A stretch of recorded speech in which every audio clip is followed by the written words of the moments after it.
नमस्कार। संपूर्ण भारत न्यूज में आपका स्वागत है। मैं हूं मानस द्विवेदी। आप देख रहे हैं संपूर्ण भारत न्यूज। 14 अप्रैल के बाद लॉकडाउन खुलेगा या नहीं खुलेगा, इसका फैसला तो भारत सरकार को करना है।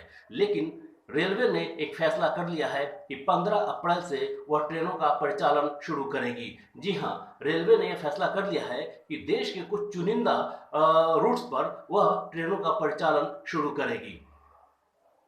लेकिन रेलवे ने नियमों में कुछ बदलाव किए हैं। अमूमन हम और आप सभी ट्रेनों से सफ़र करते हैं, इसलिए रेलवे ने जो नियमों में बदलाव किए हैं, उन नियमों के बारे में हमारे लिए जानना बेहद ज़रूरी है। तो आइए जानते हैं कि रेलवे ने वो कौन-कौन से नियम बदले हैं यात्रियों के लिए। सबसे पहले तो यदि आपके टिकट की बुकिंग हो गई है, तो आपको ट्रेन खुलने से 4 घंटे पहले रेलवे स्टेशन पहुंचना पड़ेगा, बिल्कुल एयरपोर्ट की तर्ज पर। और 24 घंटे पहले रेलवे को अपने हेल्थ स्टेटस की जानकारी देनी पड़ेगी। यात्रा के दौरान यदि आप में सर्दी, खांसी, जुकाम के लक्षण पाए जाते हैं या कोरोना वायरस का जो संक्रमण है उसके लक्षण दिखाई देते हैं, तो आपको बीच रास्ते में ही उतार दिया जाएगा और आपके सारे पैसे वापस कर दिए जाएंगे और आपको इलाज के लिए भेज दिया जाएगा। रेलवे जो भी 15 अप्रैल के बाद से जो ट्रेनों का परिचालन करेगी, उसमें एसी कोचेज नहीं रहेंगी, सिर्फ और सिर्फ स्लीपर कोचेज रहेंगी। यात्रा के दौरान सोशल डिस्टेंसिंग का पूरा ख्याल रखना पड़ेगा। पहले एक कैबिन में 6 लोग सफर किया करते थे, लेकिन अब सिर्फ और सिर्फ 2 लोग ही सफर कर पाएंगे।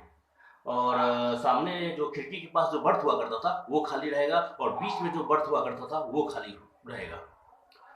जब आप रेलवे स्टेशन पे प्रवेश करेंगे, तो रेलवे स्टाफ की तरफ से आपको दस्ताने और मास्क दिए जाएंगे और बदले में हल्की सी आपसे रकम ली जाएगी। और ये अनिवार्य रहेगा रेलवे स्टाफ के लिए भी, वो भी दस्ताने और मास्क पहनेंगे। इसके साथ ही बाहरी व्यक्तियों का प्रवेश पूरी तरह से बंद कर दिया जाएगा। अब जब सफ़र करेंगे या रेल में, तो जो मतलब दरवाजे हैं वो बंद रहेंगे और जो बाहर के जो वेंडर्स वगैरह ट्रेन में चढ़ जाया करते थे और वो फल या सब्जी या फिर मतलब समोसे वगैरह बेचा करते थे, वो नहीं बेच पाएंगे। तो ये थे रेलवे के द्वारा नियमों में कुछ बदलाव।